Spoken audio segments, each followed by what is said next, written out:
নমস্কার বন্ধুরা, আজ আমি আপনাদের কাছে একটা শরবতের রেসিপি নিয়ে চলে এসেছি।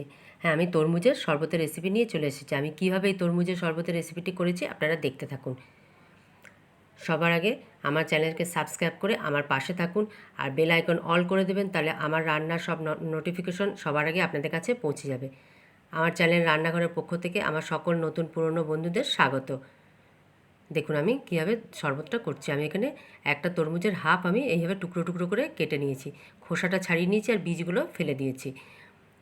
এবার একটা মিক্সি বাটিতে আমি ওই টুকরো করা রাখা তরমুজগুলো নিয়ে নিচ্ছি।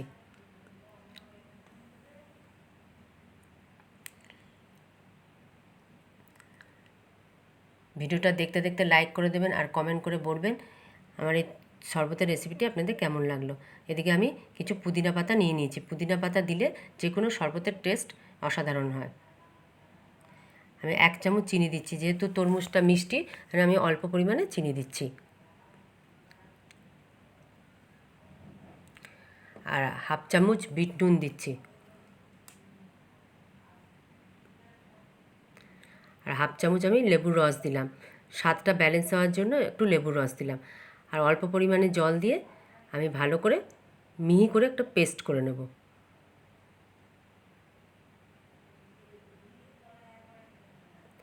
দেখুন আমার একবার পেস্ট করার পর এরকম পর্যায়ে এসছে। এখন এই পর্যায়ে আমি 2 চামচ ক্রিম দিয়ে দেবো। ক্রিমটা দিলে শরবতের স্বাদটা খুব ভালো আসে। আমি আবারও খুব ভালো করে পেস্ট করে নিচ্ছি। আমি ছাঁকবো না, তাই জন্য পেস্টটা খুব ভালোভাবে করে নিয়েছি। দেখুন এদিকে আমি 2টো গ্লাসে এই যে বরফের টুকরো দিয়ে দিলাম।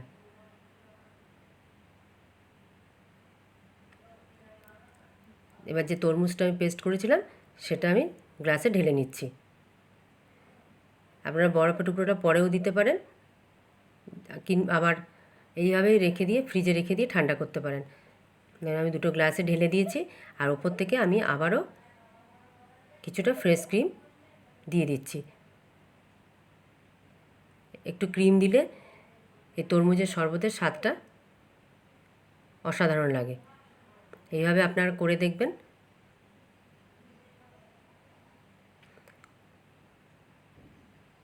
কেমন লাগলো আপনারা কমেন্ট করে বলবেন। পুরো ভিডিওটা দেখার জন্য অসংখ্য ধন্যবাদ। দেখা হচ্ছে পরের ভিডিওতে অন্য কোনো রেসিপি নিয়ে। ভালো থাকবেন, সুস্থ থাকবেন।